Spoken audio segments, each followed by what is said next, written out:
Bismillahirrahmanirrahim. Assalamualaikum warahmatullahi wabarakatuh. Waalaikumsalam warahmatullahi wabarakatuh. Amin ya rabbal alamin. TBC biasanya kata dokter katanya dari rokok. Ya. Kebetulan pengalaman kami juga itu perokok memang Pak Ustadz. Atau perokok pasif. Nah, Pokoknya TBC itu rokok aja. asap rokok. Iya, asap rokok. Rokok yang dimakan enggak juga ya. Tapi insya Allah enggak juga. Kadang orang yang perokok itu tidak TBC sampai matinya. Dia orang perokok enggak TBC sampai matinya.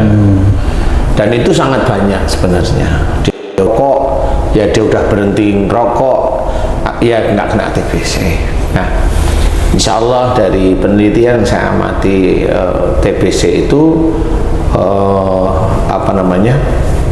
berhubungan dengan marah yang sudah sampai di dada. Kan marah ada urutannya, di sini tersinggung, kemudian sudah disimpan di sini marahnya. Nanti mau diluapkan itu di tenggorokan, dikeluarkan. Dan memang itu semuanya terkunci. Kalau tersinggung di sini, nanti yang sakit daerah ulu hati. Kalau sudah tersinggung kemudian marah disimpan belum mau dikeluarkan, itu di dada. Nah, TBC itu adalah marah yang disimpan. Marah tersinggung yang disimpan, dia sudah mengumpulkan amarah sebenarnya. Memang suatu ketika marah beneran, tapi banyaknya yang TBC itu marahnya diam. Dan jenis orangnya sendiri adalah pendiam. Tip orangnya itu pendiam, tidak banyak ngomong seperti itu. Nah, kecenderungan orang-orang zaman dahulu itu orang-orang diem itu temennya rokok. Iya benar.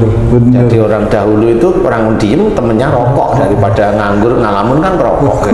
Oh, mungkin karena mulutnya kesumber rokok jadi nggak bisa ngomong. Waktu ngerokok iya. Jadi biasanya itu, jadi secara psikologi seperti itu. Apalagi dulu kan rokok jarang diomongin yang kanker ini, kanker itu, kanker ini, kanker itu. Kemudian ada yang lehernya dilobangin. Betul. Banyak kok teman-teman saya juga yang rokok-rokok juga nggak kena TBC. Ya nggak batuk, sangat banyak sekali gitu. Nah, itu kalau penelitian yang nggak bisa seperti itu. Nah, kalau orang TBC, kenapa ada seperti nikotinnya di situ sehingga dianggap oleh teman-teman peneliti yang pintar itu rokok. Ya, itu asap itulah yang terkena. Tapi sebenarnya insya Allah bukan dari situ. Kenapa? Nah, TBC itu adalah dari marah yang disimpan. Cuma tinggal TBC-nya kena sejak kapan. Kalau TBC kena itu sejak umur 40 atau 45, berarti dia menyimpan marah dengan orang tuanya.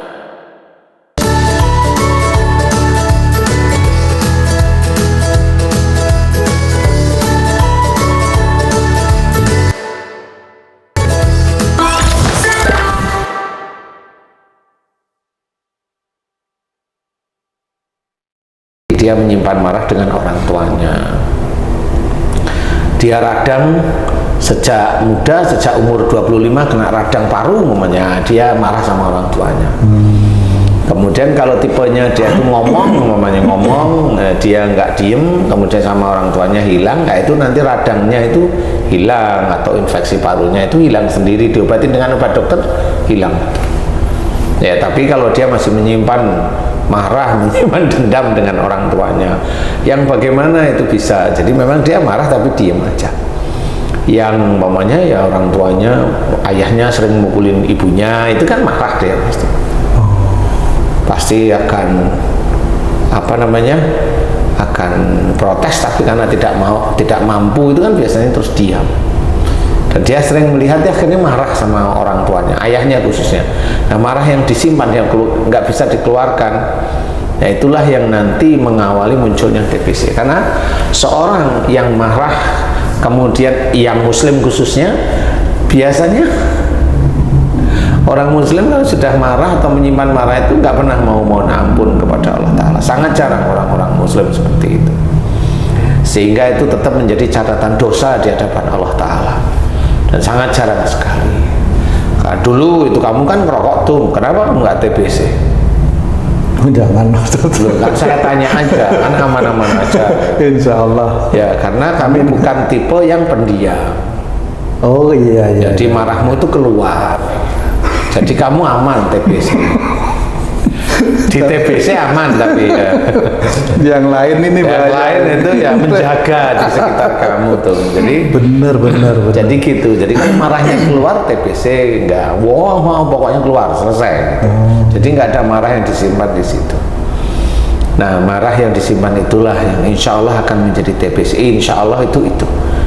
Jadi kalau mamanya dia mudah tersinggung dengan pasangannya, ya semakin lama ya dia ada marah dengan orang tuanya, dengan pasangannya gampang sekali tersinggung, gampang sekali jengkel dan marah, terus ya itu akan menjadi kanker paru lama-lama itu. Akan kanker paru. Kalau dia itu nggak mau berubah ya bablas mati. Kanker paru dengan TBC beda Pak Ustaz. Beda. Ustaz, saya punya tetangga nih Ustaz. Satu keluarga mengidap sakit TBC. Satu keluarga. Merokok semua nggak itu? Enggak. Juga kan? Satu keluarga mengidap penyakit TBC dan ciri khas fisiknya itu punggungnya naik. Iya, gitu. Nah, kemudian masyarakat menjauhi karena takut tertular. Sampai apa yang dia masak, sampai apa yang dia sediakan, nggak ada yang mau minum, nggak ada yang mau makan. Nah, menularnya penyakit TBC berkembang di masyarakat dihubungkan dengan akhlak itu kaitannya apa tuh Ustaz? Sama kalau haji mengingat-ingat masa-masa lalu teman atau tetangganya haji dulu, biasanya mereka semua orangnya pendiam. Iya, pendiam. Benar. Ya itu.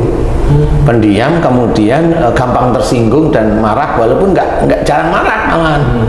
Jadi tersinggung marah itu di sini aja dia diam. Nggak kelihatan dia. Tidak kelihatan marah. Nah itulah cikal bakalnya. Kalau memang itu satu keluarga ya begitu semua.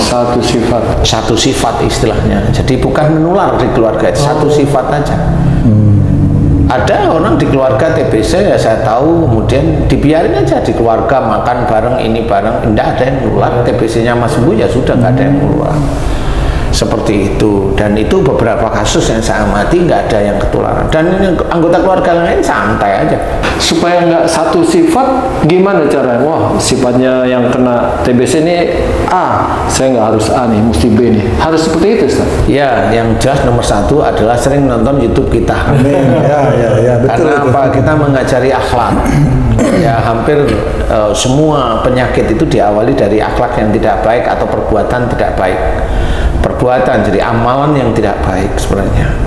Nah, yang di sini ini harus orang yang benar-benar memahami persoalan itu. Kalau mamanya gimana caranya tidak TBC, ya jangan diam. Kayak Tung tadi, dia marahnya nggak diam, jadi marahnya dikeluarin. Makanya walaupun dia ngerokok, dia nggak TBC karena marahnya dikeluarkan. Sakitnya yang lain? Ya bisa aja. Mengintai itu sakitnya. Ya, sakitnya itu mengintai. Nanti kalau sudah titik tertentu nisabnya itu sudah masuk, takarannya itu sudah masuk, ya bisa sulit jalan. Kan, tangannya semper jatuh. Itu sudah masuk nisab itu seperti itu. Kalau bisa tapi memang untuk menghindari itu memang harus berbuat baik, berakhlak yang baik, melakukan perbuatan baik, dan itu harus diingat. Jadi belajar akhlak baik itu tidak hanya mendengarkan kemudian tahu, itu baru mengingat, belajar mengingat. Jadi mendengarkan kemudian diingat-ingat dalam keseharian. Oh ya, marah itu tidak boleh disimpan, ya sama saja itu tetap marah yang disimpan. Kan seperti itu. Kalau dilakukan terus-menerus, jin itu akan masuk terus-menerus. Kemana kalau dia marahnya disimpan? Ya pasti di dada otomatis. Nah, jin dan ifrit itu masuk ke dada situ semua. Terus nanti akan dikeluarkan oleh Allah Ta'ala disesuaikan dengan imannya orang itu, disesuaikan dengan amal solehnya, disesuaikan dengan manfaat atau tidak manfaatnya. Kurang lebih yang saya amati itu seperti itu.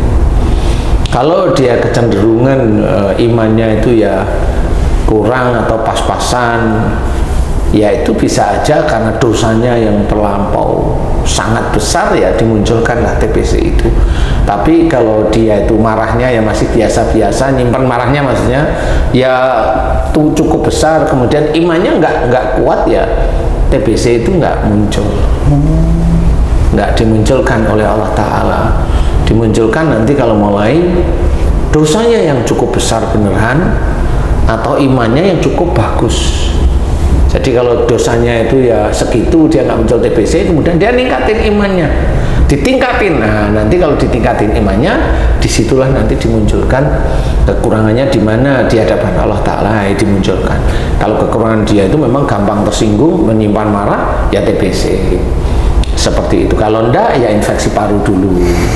Seperti itu. Jadi kalau marahnya itu sampai ada benci, ada ini, ya infeksi paru dulu lah. Seperti itu. Tahapannya bisa radang, bisa infeksi paru. Kemudian kalau itu terus dilakukan ya bisa TBC yang agak berat. Nanti kalau dilakukan terus ya TBC itu bisa menjadi kanker paru. Insya Allah seperti itu. Berarti maaf nih Pak Ustadz, tubuh manusia itu juga menjadi alat kontrol untuk keimanan seperti itu Pak Iya, Ustadz? memang. Indikatornya Indikator itu sebenarnya kalau kita mau berpikir lebih mudah, sebenarnya yang besok dari tubuh manusia yang disiksa di neraka itu kan tubuh sebenarnya. Tubuh yang sudah dibangkitkan itu Pak? Iya, tubuh yang dibangkitkan di sana dia di yaumul akhir besok itu kan jelas dibangkitkan. Nah, memang ada cerita kalau dia itu suka berbicara bohong, lidahnya dipotong sebenarnya itu mirip sebenarnya cerita itu. Jadi nggak cuma lidahnya dia berbohong, munafik, ngomongnya lidah. Kemudian apalagi tangan yang disiksa tangannya. Kalau dia dalam melakukan pekerjaan itu dolim, nyikut kanan, nyikut kiri. Jadi sebenarnya yang disiksa di neraka itu tubuh, makanya barometernya itu tubuh manusia. Salah satunya adalah sakit. Bukan berarti orang yang tidak sakit tidak ada dosa, bukan. Bagaimana itu Pak Ustadz? Kan belum aja, kenapa? Dosanya itu dia ada, tapi imannya nggak kuat, itu kan belum tentu dikasih sakit sama Allah Ta'ala. Makanya yang kita pikirkan adalah belajar terus-menerus setiap saat. Belajar Quran, diamalkan dalam kehidupan sehari-hari, menjalankan sunnah Rasulullah, dijalankan sehari-hari semampu. Kemudian dibalik itu berdoa, mohon ampun, berdoa, bersyukur, dan itu setiap hari istiqomah. Seseorang yang terkena TBC rata-rata biasanya orangnya agak lebih pendiam. Pendiam di atas rata-rata. Maksudnya diam di atas rata-rata ya, bukan diam dia dengerin ya ini, kemudian diam karena nyimak, enggak ya, tapi diam di atas rata-rata, apapun bentuknya dia banyak diam. Pernah ada temen nih dibilang pendiam, tapi kalau udah ngomong lama dia ngomong Ustaz. Nah itu bukan, bisa aja bukan TBC, ngomongnya itu ngerumpi gitu. Nah ya itu kan salah lagi. Gitu. Artinya cari teman cocok untuk bicara gitu ya. Tapi kalau untuk yang rame-rame diem dia. Ya, karena kalau ngerumpi rame-rame kan nggak lucu, wong dia tahu yang di sini temennya juga nggak bisa diajak ngerumpi. Jadi di situ walaupun dia nggak kena TBC bener, tapi kan salahnya di gibah itu sendiri. Jadi seperti itu. Intinya adalah kalau seseorang terkena TBC harus difahami bahwa di situ mudah tersinggung, marah yang disimpan di dada bertahun-tahun pasti. Kepada siapa dicari? Kepada pasangan, atau pada orang tua, atau pada saudara. Pada saudara itu bisa loh ya, saudara pinjam uang nggak dikembaliin, nyimpan marah. Sudah nggak kembaliin, besok berapa bulan pinjam lagi, dia kasih, ya nanti 2 minggu tak kembaliin, 2 minggu ditunggu sampai 2 bulan ditagih, nggak punya uang, kan jengkel terus menerus. Ya itu ya bisa menjadi TBC kalau marahnya itu disimpan.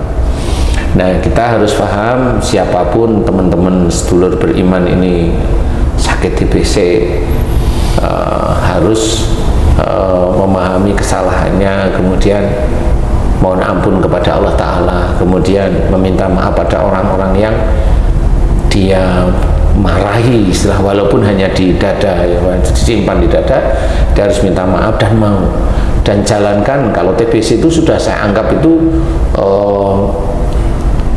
70% itu enggak bisa sembuh lah. Kalau udah bertahun-tahun itu udah nggak bisa sembuh ya, karena dia udah nyoba pakai obat ini setahun kumat lagi, setahun kumat lagi, itu begitu bisa seperti itu. Nah, itu mohon ampun, minta maaf pada orangnya, minta maaf pada orang dimarahin itu setiap hari kalau bisa dengan tulus, kemudian mohon ampun kepada Allah Ta'ala, kemudian mohon kesembuhan, sudah cukup aja. Dan jangan lupa kalau mohon kesembuhan harus di akhirnya di doa itu, mohon kesembuhan dari penyakitku ya Allah, agar aku bisa menambahkan iman dan ketakwaanku kepadamu dengan sembuhnya penyakit itu harus. Jadi dengan diberi sembuh sama Allah Ta'ala itu untuk meningkatkan iman dan ketakwaan pada Allah Ta'ala, bukan untuk bangga-bangga, tidak bisa. Itu yang harus dijalankan. Itu yang harus dijalankan.